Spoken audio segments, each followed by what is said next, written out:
Diabetes is a condition where the sugar level in the blood is raised.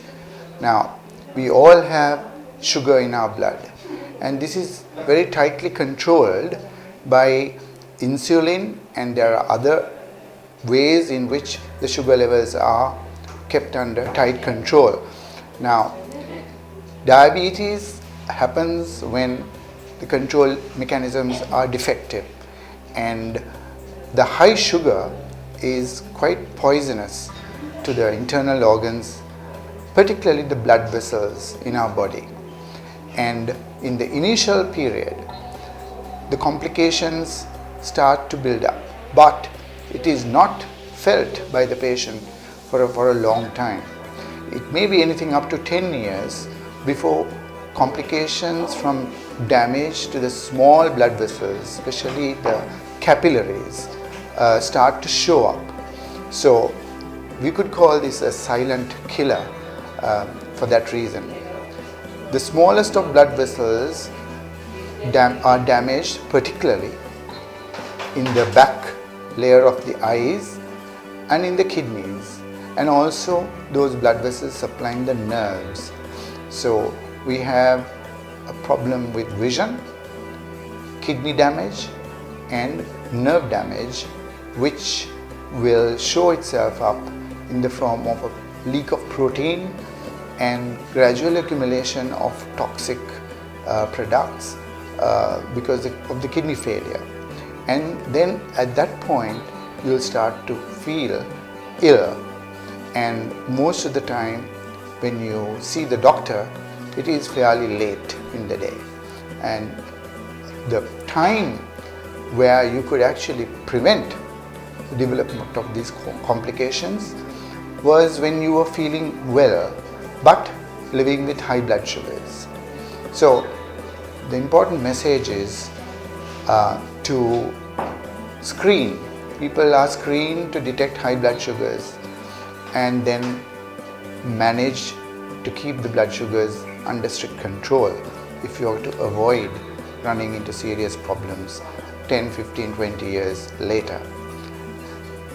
You must also remember that high blood sugars are associated with high blood pressure, high cholesterol, and excess weight, lack of exercise.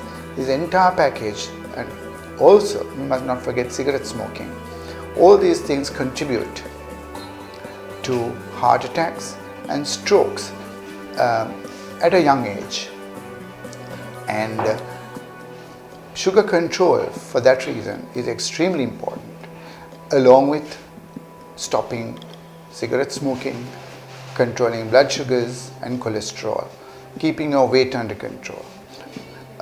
So my suggestion is, while sugar control is important, all the other problems that I mentioned also must be carefully controlled if we are to live a healthy life for a long period. The high blood sugar, as I said, causes harm to the inner lining of blood vessels. Now, the smallest of the blood vessels are known as capillaries, and the capillary damage results in leakage of protein into the urinary system.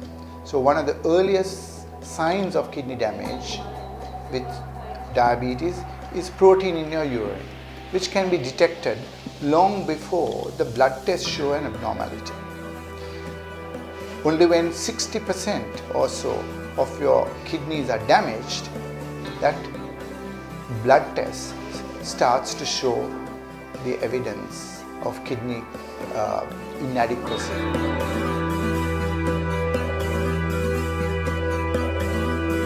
Diabetes, over a long period, the high sugars, via its affection on the tiny blood vessels, damage the nerves.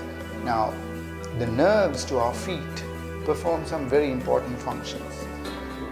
It's normal nerve function that allows us to perceive pain, heat, all these very important stimuli which helps us protect our skin and the tissues. The nerves also are very important in normal muscle and joint function. Any defect in the nerve function will give rise to abnormal muscle and joint function, which results in deformities. Additionally, our skin sweating also is regulated by nerve function. So, to summarize, when the nerves are affected, we will not be able to protect ourselves from pain caused by punctures, cuts, or heat, burns. The deformities cause pressure points, which are manifested by what we call callosities, thickening of the skin. All these result in very easy wounding of our feet, easy wounding.